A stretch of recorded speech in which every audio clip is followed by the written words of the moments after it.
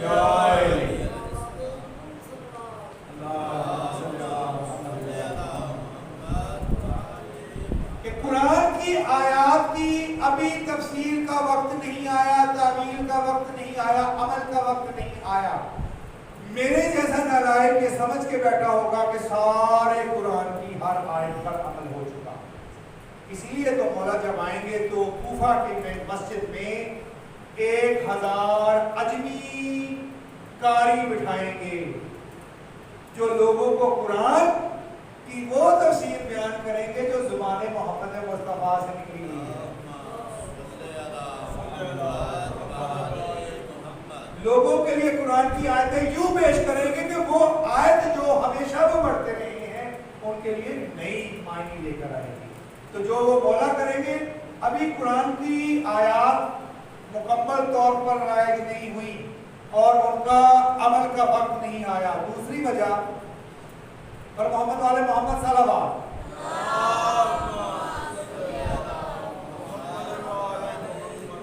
لوگوں نے سنت محمد مصطفیٰ میں تحریف کر دی، بدل دیا. یہ جو ابھی تک میں بول رہا، ابھی تک جو میں بیان کر رہا کہ لوگوں نے بدل دیا ہے آپ صلی اللہ علیہ وآلہ وسلم کی سنت کو. آپ کو ایک سادہ سا مثال دیتا ہوں. سورہ مائدہ کی آیت نمبر 6 ہے، بچوں کے لیے پڑھیے گا گھر جا کے. اللہ کہتا ہے کہ جب نماز کے لیے کھڑے ہونے لگو اپنے چہرے کو دھو لو، اپنے ہاتھوں کو کونیوں تک دھو لو، مسح کر لو اپنے سر کا اور اپنے پاؤں. ایسی رہتے مختصر میں نے آپ کو سادہ زبان میں عرض کیا.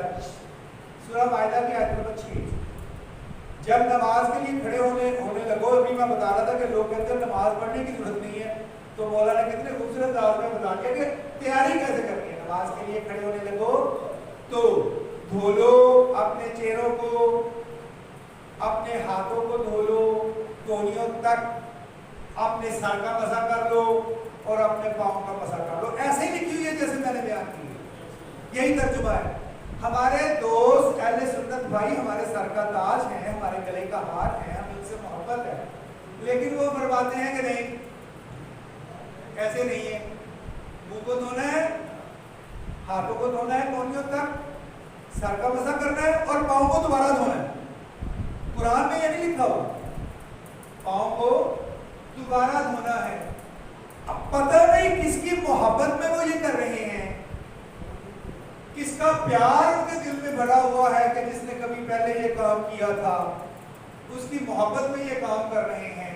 لیکن محمد مصطفیٰ صلی اللہ علیہ وسلم نے قرآن کی آیت کے عین مطابق کر کے دکھایا ہے کہ پہلے اپنے کو دھونا ہے، پھر آپ نے اپنے کونیوں سے لے کر ہاتھوں تک، یہ ہاتھ ہوتا ہے پورا، اس کو دھونا ہے، پھر اپنے سر کا مسح کرنا ہے اور پھر اپنے پاؤں کا مسح کرنا ہے. قرآن میں بھی یہ لکھا ہوا ہے. لیکن انہوں نے ماشاءاللہ معنی ہی بدل ڈالے. میں ان پہ ترکیب نہیں کر رہا، اور جس نے کبھی شروع کیا ہوگا نا یہ کام وہ بیچارہ ایسی دلیل دے کے چلا گیا ان کو کہ وہ ہل نہیں پا رہے. دلیلیں دیتے ہیں نا، وہ بیان کرتے ہیں. تحریف ہو چکی ہوگی آپ کے نبی کی سنت میں. ختمی مرتبت محمد مصطفیٰ صلی اللہ علیہ وآلہ وسلم نے جو سنتیں قائم کی ہیں لوگوں نے اسے بدل دیا. میں ایک مثال دیتا ہوں. حسین علیہ السلام کو اپنے سینے پر لٹا کر گریباں چاک کر کے اپنا امامہ اتار کے سر میں خاک مٹی ڈال کر سینے پہ ہاتھ مار کر روئے ہیں. محمد صلی اللہ علیہ وسلم روئے، ماتم کیا ہے، سر میں خاک ڈالی ہے، گریباں چاک کیا ہے. یہ ہے سنت محمد مصطفیٰ. کیا ہم شیعہ بازار میں یا گھر میں حسین علیہ السلام کو انہوں نے تو سینے پہ لٹایا تھا نا، ہم نے اپنے سینے کو قبر حسین علیہ السلام بنا دیا. حسین کا ذکر آتا ہے، ہم سنت محمد مصطفیٰ کو پورا کر دیتے ہیں. آپ کی سنت پر ہو بہو عمل کرتے ہیں. لوگ کہتے ہیں کہ نہیں، رونا مرنے والوں پہ حرام، رونا شہیدوں پہ حرام،